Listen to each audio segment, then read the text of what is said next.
হে everyone, আসসালামু আলাইকুম। Welcome back to Sharmi's food special. আশা করি সবাই অনেক ভালো আছেন। আজকে আমি আপনাদের তৈরি করে দেখাবো বাচ্চাদের খুবই পছন্দের একটা খাবার, আর সেটা হচ্ছে বার্গার। তো আজকে আমি তৈরি করে দেখাবো বিফ বার্গার। তো ঝটপট কীভাবে তৈরি করতে হয় রেসিপিটি দেখে নেওয়া যাক। এখানে আমি 250 গ্রাম পরিমাণ নিয়ে নিয়েছি গরুর মাংসের কিমা। এরপর এতে দিয়ে দিচ্ছি 3 টেবিল চামচ পরিমাণ পেঁয়াজ কুচি। এছাড়া দিয়ে দিচ্ছি হাফ চা চামচ পরিমাণ লবণ, আর দিয়ে দিচ্ছি হাফ চা চামচ পরিমাণ ধনিয়া গুঁড়া। এছাড়া দিয়ে দিচ্ছি হাফ চা চামচ পরিমাণ জিরা গুঁড়া, আর সেই সাথে দিচ্ছি হাফ চা চামচ পরিমাণ রেডিমেড কাবাব মশলা, আর দিয়ে দিচ্ছি হাফ চা চামচ পরিমাণ মরিচের গুঁড়া। এরপর দিয়ে দিচ্ছি আগে থেকে ভিজিয়ে রাখা পাউরুটি, আর দিয়ে দিচ্ছি 1/4 কাপ পরিমাণ কর্নফ্লাওয়ার। এছাড়া দিয়ে দিচ্ছি 1.5 চা চামচ পরিমাণ আদা রসুন বাটা, আর দিয়ে দিচ্ছি 1 টিস্পুন পরিমাণ লেবুর রস। এরপর সব কিছুকে ভালোভাবে একটু মিক্সড করে নিচ্ছি। তো কিছুক্ষণ আমি এটাকে মিক্সড করে নিয়েছি। এখন অন্য একটি বোলে আমি একটা ডিম নিয়ে নিয়েছি। এখন সেই গরুর কিমাটা আমি দিয়ে দিচ্ছি এর মধ্যে। এরপর সব কিছুকে আবারও আমি একটু মিক্সড করে নিব।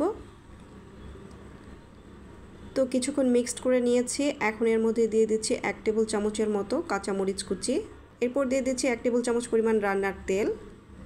তো তেলটা দেওয়া হয়ে গেলে এখন সব কিছুকে আবারও খুব ভালোভাবে মিক্সড করে নিচ্ছি। তো মিক্সড করে নেওয়া হয়ে গিয়েছে। এখন এখান থেকে কিছুটা ডো নিয়ে আমি হাতের সাহায্যে এভাবে বার্গার পেটি তৈরি করে নিচ্ছি। তো এইভাবে আমি বার্গার পেটি তৈরি করে নিয়েছি। এখন চুলায় আগে থেকে একটা ফ্রাই প্যান বসিয়ে আমি 3 টেবিল চামচ পরিমাণ রান্নার তেল দিয়ে দিয়েছি। এরপর আমি একটা ব্রাশ দিয়ে খুব ভালোভাবে একটু তেলটা ব্রাশ করে নিচ্ছি।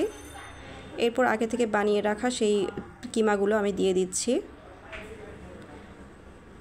কিছুক্ষণ ভেজে নেওয়ার পর আমি নিচের তেলগুলো এভাবে ব্রাশ দিয়ে উপরের দিকে এভাবে দিয়ে দিচ্ছি। এতে করে পেটিটা অনেক সফট হবে আর খেতে অনেক জুসি হবে।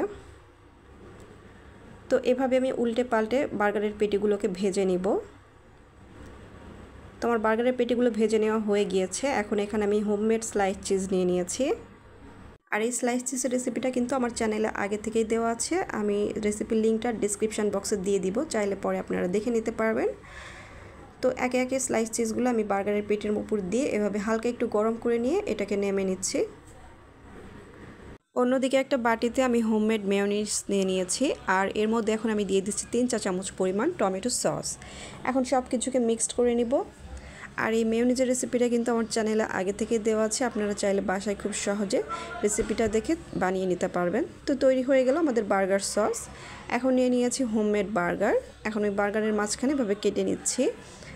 আর বার্গার বানের রেসিপিটা তো আপনি গত পর্বেই আপনাদের সাথে শেয়ার করেছি, আশা করি আপনারা সবাই দেখেছেন। চাইলে আপনারা বাসায় বার্গার বান তৈরি করতে পারবেন অথবা কিনে নিয়ে এসেও ইউজ করতে পারবেন।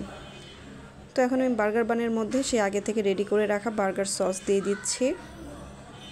এরপর পছন্দ মতো আমি কিছু টপিক ইউজ করব, যেমন আমি এখানে দিয়ে দিচ্ছি শসা, টমেটো আর পেঁয়াজ।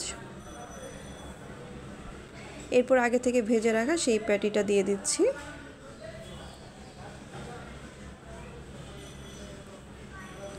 তো এই তো আমাদের তৈরি হয়ে গেল বার্গার। আশা করি আপনাদের কাছে ভালো লেগেছে। বাচ্চাদের হুটহাট আবদার মেটাতে আপনারা চট করে বাসায় তৈরি করে নিতে পারবেন। তো রেসিপি ভালো লাগলে অবশ্যই চ্যানেলটি সাবস্ক্রাইব করবেন, আর আমাদের ফেসবুক পেজটাও কিন্তু ফলো দিতে ভুলবেন না। আজকের মতো এখানেই বিদায় নিচ্ছি। সবাই ভালো থাকবেন। আল্লাহ হাফেজ।